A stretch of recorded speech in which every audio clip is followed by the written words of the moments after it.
Boom! What's going on, world? It's your man Pat Caesar LLC, towing and roadside services. I'm out here cooling it in the yard right now. And last video, y'all, we had talked about the jump boxes.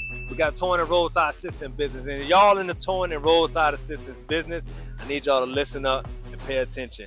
Right here, right next to me now. I got my brand new Noko GB10. I have a Syntec 630 or something like that, and then down here I have my this heavy bad boy with that lead acid battery, the JNC 660.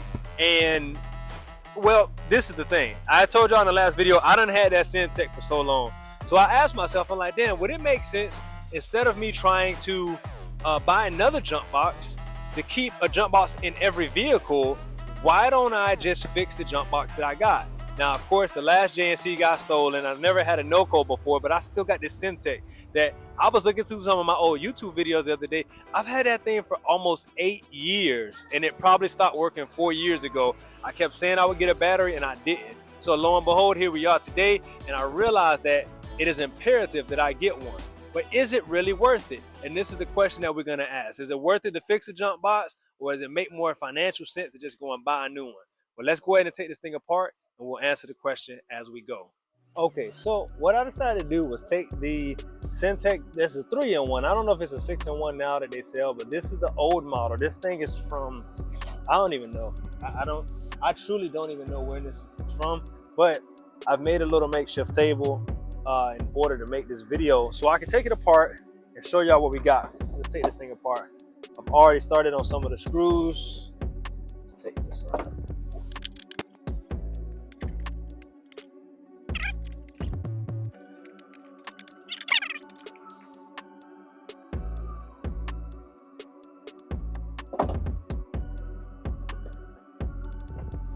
Okay, there we have it. All right, now we have the Syntec 3-in-1 apart. Okay, here we go. This, I've already taken off these terminals, but they were just 2 Phillips head screwdrivers. This is a 6FM17 sealed lead acid SLA battery. All right, it's only got a 17 amp hour capacity in here. It's 12 volt, of course. And I mean, once it's actually all said and done, this is relatively easy to take out. Now, it's kind of hard to do this, of course, when I'm holding the camera, but let's look at this from another angle. Relatively easy design. You got a positive, you got a negative, and you got your USB port, or a cigarette lighter port. I don't know. The USB, I believe, is on this side over there. But either way, there is our lead acid battery. And so what I'm gonna do now is show y'all why it might make more sense just to buy another one. So we're gonna jump online. I'm gonna show y'all as we go. Zoom out. So fire line. How to make it fast. Gotcha. So we are in, and the game plan is to find. I know exactly where they're at. Excuse me. Right over. Yes, sir. We are here, and that's it. So now this is the thing. This is $69.99. I think they're having a sale or something right now for like $59.99. But this is it's virtually the same thing. I got the 2 packs on the side, the switch. I mean, it's the same as that box. It's just a newer version. I don't think it tells you the amp hours. Yeah, it comes with the same 17 amp hour with 330 cranking amps. I mean, in 330, the reason why this is, if nothing else got me, this is the reason why I did not like this box, because it's not enough juice to crank up anything of any type of considerable size. That's a 630 peak. This is 1,000 peak. Which, okay, so we can end it on just this right here. So that battery, this is $69.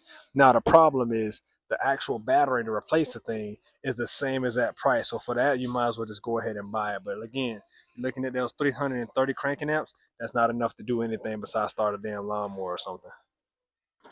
This is 1,000 peak, and I'm looking for, here we go right here. This is the Viking that they got, and it's 12 volt. 1,000 amps. I don't worry about that. Cranking amps, 350. My God, see this right here? This right here, that's the problem right there. You can't do nothing. It's too low of a capacity to be able to get anything that you really want started up. And I think that's the biggest one they got. Oh, okay. Let's look at this big boy right here. This thing looks heavy, but let's see. All I want to know. 2200 milliamp hours. 500 cranking amps. Jeez, I mean, this is huge. This is a big. This thing is big. I don't think y'all understand like how huge this thing is. It's like my whole torso. But only for 500 or 550 cranking amps, I think not. And it says V8 gas, V6 diesel. Yeah, it can't crank no big diesel for sure. Oh, it's a compressor too. I definitely don't like that either. So we'll go ahead and leave it at that. To our website, we're gonna type in 6-FM-17. What we got? So first thing we go up on eBay, but let's do something like Amazon. I don't like to go to the ads personally. Alrighty, so when we look down here and we look through our options, what we got here? Oh, $63. See, that's why I don't do the ads. When I see sponsored, I just keep going until I don't see that sponsor tag. Usually it's first three, just like Google. Either way, here we go. Oh man, this one $29. That's a pretty good deal, actually. So now I'm just gonna go to the cheapest one that I see, and that is this one. I don't know anything about this battery. I've bought those other ones, those Mighty Maxes before for like the kids' Power Wheels and stuff.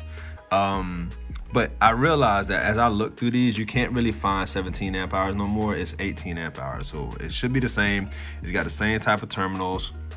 But there you have it, $30. Regular price would be, oh, that's if you got Prime. Okay, well, let's just say you got Prime. Let's assume you have Prime, right? So you're looking at $29. So you have $29 versus, what did I say, 69? 69, so 69, yeah, see, $40, yeah, $40 difference. So you can potentially save $40 if you went and bought the cheapest battery you found on here. And honestly, I have already bought the battery, but it was $39. So I lost $10. I already got this one here. It's actually should be on its way. And yeah, I've bought this brand before, so whether it lasts or not, it's gonna be up for debate, and we'll go through that as I put it together, because it's super simple. I mean, it's like 8 bolts. A jump box ain't really very much, but there you have it. So I spent $39 on mine, but that's still a $30 discount and about 5 minutes of work to uninstall and then install the new battery. Now, of course, if you cannot wait for the new battery to come in, then you're kind of stuck with having the jump box that you do have. Now, me on the other hand, I have a couple other jump boxes, and I wanted to see if it'd be more cost efficient. Now, it is more cost efficient to get a new jump box, because you're not having to take it apart. You don't have to run to the store or wait for shipping or anything. I mean, you do have to run to the store, but you don't have to wait for shipping and such like that. But because I want to see if there's any comparison from the new jump box, which is my Noko, to my old jump box, which is my Syntec, we're gonna put a battery in it. But we're gonna do this in a series, so you're gonna have to stay tuned for the next one. When the battery does arrive, I do install it, and then we go jump some cars with it, see what it could do. So thank y'all for tuning in. Like, share, subscribe. If you've done this before or know somebody who has or have a better solution to it, leave a comment down below. I would love to know what you guys think. And until next time, mi gente, be pro mundo beneficio siempre.